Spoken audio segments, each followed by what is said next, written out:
Good evening, good morning, wherever you are. This is Andrew McUtchen from Time+Tide with Felix Scholes, the dancing robot. We're here to talk about watches between $10,000 and $35,000. That does compute. Error. No, not an error. No errors at all. I think it's got to be error-free. Yep. Good to see it. That is a... Did you see that moustache? Constantine. He's one of the most stylish guys here. Excellent. Anyway. On point, on focus. The first watch, Felix. Can you guess? Environmentally, locationally... Is it one of these guys? Is it somewhere around here? Hey, you're gonna make Marcus move the camera. Yeah. Here's the thing, guys.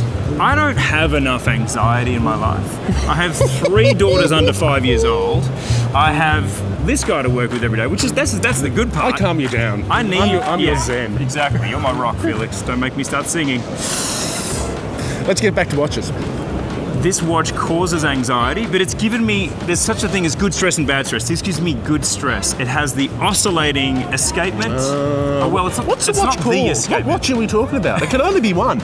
It's the Zenith Defy Inventor. Now, I'm impressed by this. I'm really impressed by this. 18 months ago, they announced this new movement technology. The Defy Lab. Defy Lab. And people were like, it's not going to happen. You can't do it. But you can't possibly. And we've seen this happen lots of times, Felix, where they announce... They get stuck in development, purgatory. Exactly. Yeah. They announce a new development, and like Felix said, in the 7 realms of purgatory, there's one it gets jammed in one. Yeah. This one, boom, like a bullet, 18 months later, in a production piece. That's amazing. $26,000 Australian-ish.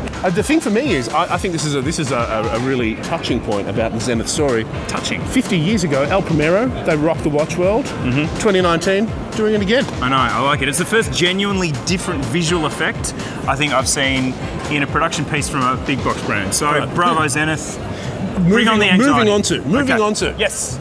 Well, in fact, it's more, again, we're back there. Where are we? Look, I'm going to get another big cup of frosty cold Kool-Aid because this is the Octo Finissimo chronograph. GMT.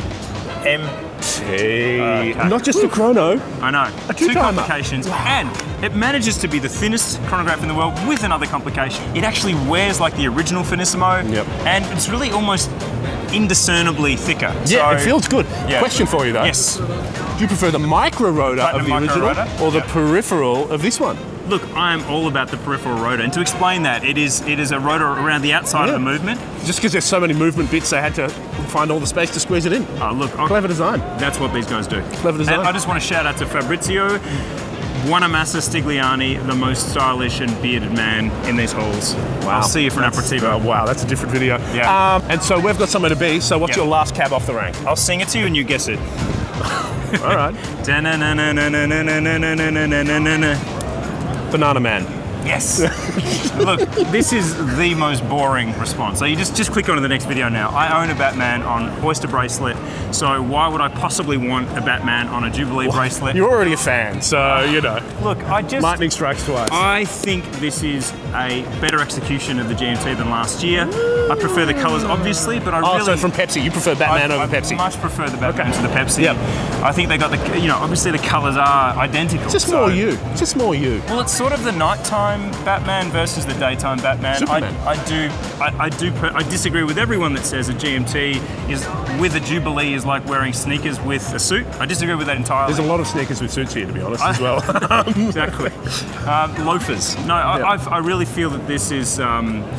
Look, if you had the cash, you'd just have both, maybe. It's smart. It's a smart play and a good choice. 3285 movement. A few other changes. Slightly changed case profile, like the Pepsi last year. But really, it's the same on a different bracelet. And somehow that's still cracking the list because I see that picture that you took, Marcus, and I just, again, the flutters come back. I'm not over this watch, and now I kind of have another way to love it. So. Well, that's a good list. Yeah. Let's go to Patek. Okay. All right.